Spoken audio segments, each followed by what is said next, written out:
Welcome to Balboa Park. I am Nicoz Balboa. I am a trans man living in France and I'm Italian. I'm a mom because I have a teen daughter. I am a tattooer and I do graphic novels. And in this podcast, I like to talk about my creative process in a broad way as a way of knowing myself.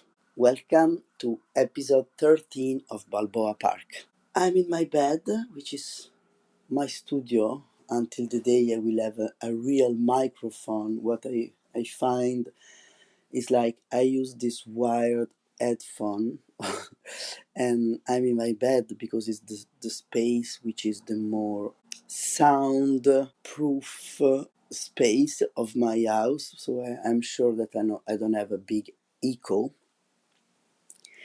I'm sipping my coffee and I wanted to go to the gym, but actually I'm in bed. It's like 9:53 in the morning. I should be going like in 45 minutes.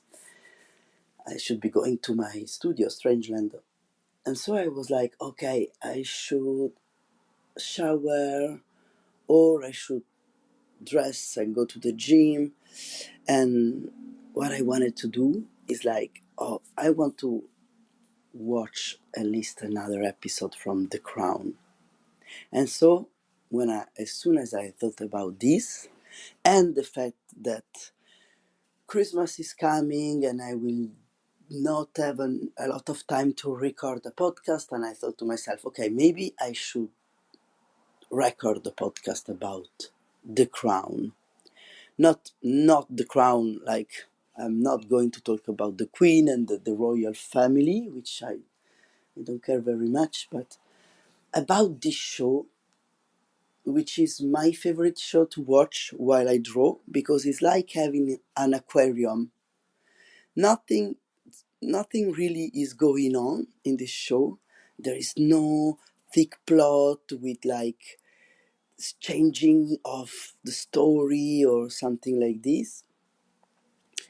And every time I look up at the television or at the screen, I see these very beautiful colors and landscape or interiors or hairstyles, very vintagey looking, um, like now I'm in the 90s, before was like the 80s or the 70s and so on.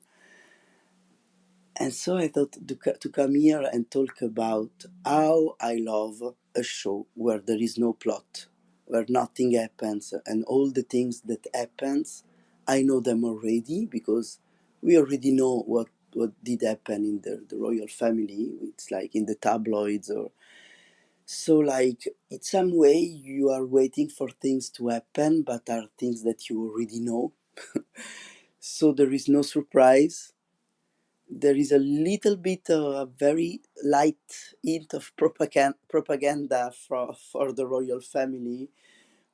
I guess the fact that in the last seasons they choose this actor to portray the Charles, the now King Charles. Now the actor is a very handsome man and very smart, but very sensitive, and I don't know anything about the royal family, but it's not something that came up to me when I used to see Prince Charles. But maybe I don't know very well.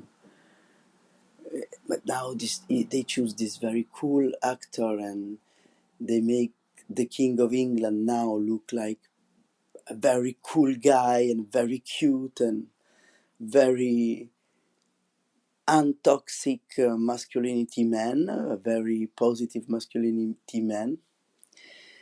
But I'm not in the in theory of complot. How do you say in English? I'm not going into the rabbit hole of thinking, oh, they did this show to prepare the things to make people like the monarchy. I don't care about this. I just care about the aesthetic, and so I was thinking, okay, maybe indeed I like when there is no plot. And For example, I remember when I was a teenager and reading for the first time The Catcher in the Rye from Salinger or Salinger, I don't know how you pronounce it in English. In Italian, the title is The Young Olden, and in French, they translate it in The Catcher in the Art, or The Art Catcher, or something like this. So The Catcher in the Rye, it stays one of my favorite books. And the first time I read it, when I was a teenager and I was studying at school, but I didn't study this book at school. At school, we were obliged to study books with a real plot, with meaning and symbols and history. And this book came to my hand, I don't know, maybe from a friend, or I don't remember. And I was like, wow, nothing happens, nothing, like, just there is no, like, the plot, the maybe there is in some way, but not where how I were used to. And I loved, because the plot and the story and the hero's journey is all in Alden Caulfield mind. We can read his mind, we can listen to his thoughts, and it's beautiful because his thoughts are not heroic, his thoughts are not I felt a pull, a connection with this kind of narration. I like when there is no plot. I feel so much when the narration takes time and it's slow, and I can see the small gesture, follow the small gesture, the small thoughts. I like this so much. In some way, that I can think of a lot of examples about this, but the other day I was looking at this on Netflix, a movie from this Italian-Turkish director. His name is Ferzan Özpetek. And since the 90s, he's doing in Italy movies about stories, human stories, but often are like queer people or homosexual men, or um, queer people stories. There is no big plot, but just small human stories, or human dramas, and it's so delicate. And the other day I was seeing his last movie on Netflix, and it felt so good, especially because a lot of his movie take place in Rome, which it's my hometown. So when I'm in La Rochelle, seeing image about Rome, it's like my heart breaks. And so I was thinking about, I love to see a movie or a story or reading a book or a comic where there is no plot. I love this so much.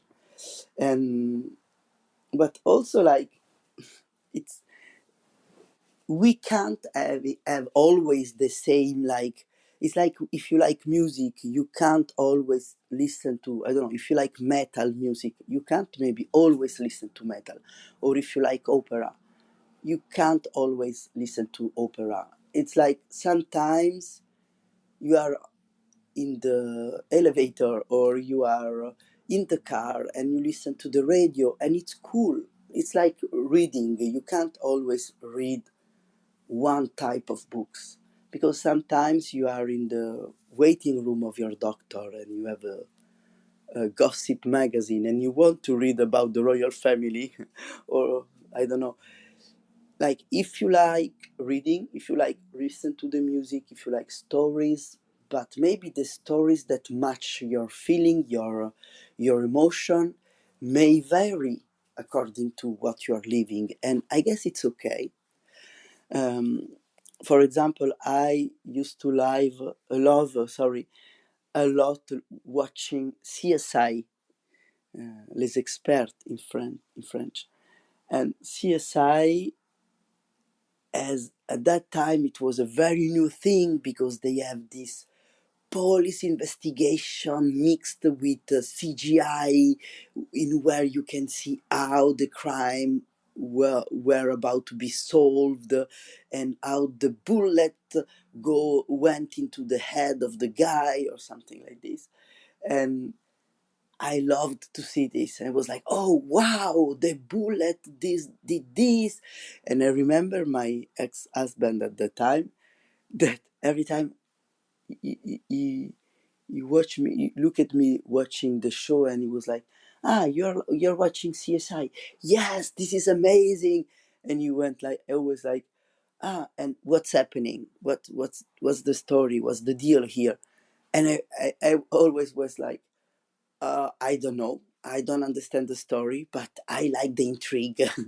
And it's like the other day I was drawing in my living room, and I watched like uh, this series called Reacher, that I know also there are some movies called with Tom Cruise, but not, this is a TV show. I guess it's Amazon or Netflix. I don't know. And there is these guys who play Reacher, which is like so handsome, so tall, and so muscly, and a little bit on a spectrum, because it's like very, very neat. I don't know, he always tell the truth, and he's so cool. And there is all sort of intrigue, because he's investigating on the death of his brother, but at the beginning we don't know if it's his brother who's dead. Sorry for the spoiler, but it's like at the very beginning. And all this intrigue and this character, and I watch it because he's handsome, but I don't understand a thing. And I'm always like, and so he work with these two police people. One is this girl, and the other is an inspector. And for the whole movie, the whole series, I was like, I guess the inspector maybe is not a good guy. Maybe it's a bad guy, and we will have a changing in the plot. And I guess that it's not true. I never understand the plot. And why am I talking about this? I don't know. I wanted to talk about this because sometimes inspiration can come from everywhere. It's not because you write poetry that you only have to read poetry, or it's it's cool to enjoy all sorts of things, and keeping an open heart. And maybe when I write my graphic novels, for example, so I have no judgment around what kind of story I want to make in my graphic novels, or what kind of story I'm reading. But I know maybe that I like when I feel this connection. Maybe because I want what I read to resonate with what I feel. I would like to hear from you. Send me messages with a list of your 3 favorite stories, or it can be books, or TV shows, or movies, or comics, or graphic novels. I don't know, all the three mixed to all them mixed together. And with this, I say Merry Christmas to you, or Merry Happy New Year. I don't know when I'm going to post this episode, but we are around the Christmas time. We are at the end of 2023 and beginning on 2024, and it's cool. If you like what you hear, subscribe to the podcast wherever you are listening it to. Maybe you can rate it with 5 star. And if you want to dig deeper and support what I do with the podcast, you can, even for free, but just come and subscribe to the Substack, which is nicozbalboa.substack.com. And if you want to know more about what I do, like my tattoos, my my artworks, my graphic journals, or also my graphic journal in class that I give on Patreons, or all the things about my books and everything. You can find everything in my website, which is in English, so it's everybody can read it. And my website is nicozbalboastudio.com. So, and then also you can maybe follow me on social media, but follow me on Substack. I guess it's cooler than social media. Thank you, and have a great holiday, Hollywood, what? Have a great holiday season. I hope you feel loved. I hope you feel seen. I hope you are spending a good time. I hope you are safe. And if you don't, remember that I love you and that I see you and I care about you. So hit me if you need to talk and send me a message. Bye bye.